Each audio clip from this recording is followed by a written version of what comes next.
هیر مې وې خو بیا د زړه چاودو دپاره راغلی، هیر مې وې خو بیا د زړه چاودو دپاره راغلی، بیرته راته ولې د ویشتو دپاره راغلی. سیرې دې ګنډون کړه راته بیرته د پرهره، سیرې دې ګنډون کړه راته بیرته د پرهره، زخم ته زما چې د کتو دپاره راغلی. بسم الله الرحمن الرحیم. السلام علیکم ورحمت الله تعالی وبرکاتہ. ستاسو ورور ستاسو ملګری آباد خان افریدي مخاطب یما د ادبي رنګونو د پاڼې نه نیغ په نیغه. د ټولو کتونکو ډېره زیاته مننه، ډېره زیاته شکریا. زموږ سره ملګری ناست یوسف علي لالا دی، د هغه دې هم ډېره زیاته شکریا او ډېره زیاته مننه کوم.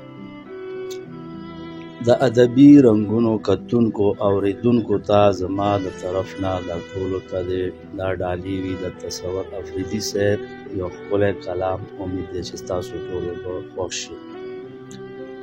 راکوي خپل اهم پردي څپېړې، راکوي خپل اهم پردي څپېړې، ما ته راکړې هر سړي څپېړې، لکه چې تا راکړې په نه خبره داسې څوک چاته ورکوي څپېړې، لکه چې تا راکړې په نه خبره داسې څوک چاته ورکوي څپېړې.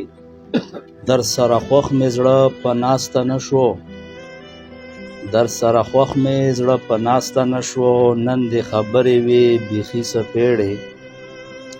په کلي کور کې کلی کور نه کېږي، په کلي کور کې کلی کور نه کېږي، د ورور عزیز پکې زیاتي څپېړې.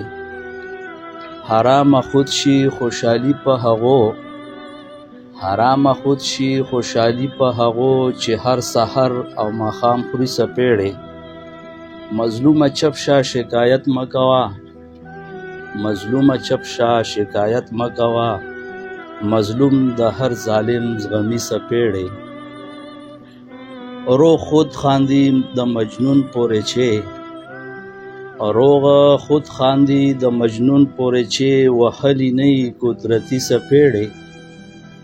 بیا رانه کومه غلطي شوې ده، بیا رانه کومه غلطي شوې ده، بیا یاره ورایه خوځوي څپېړې. بیا تصور ګوري لار د تېښتې، چې څوک وهلي وي غیبي څپېړې.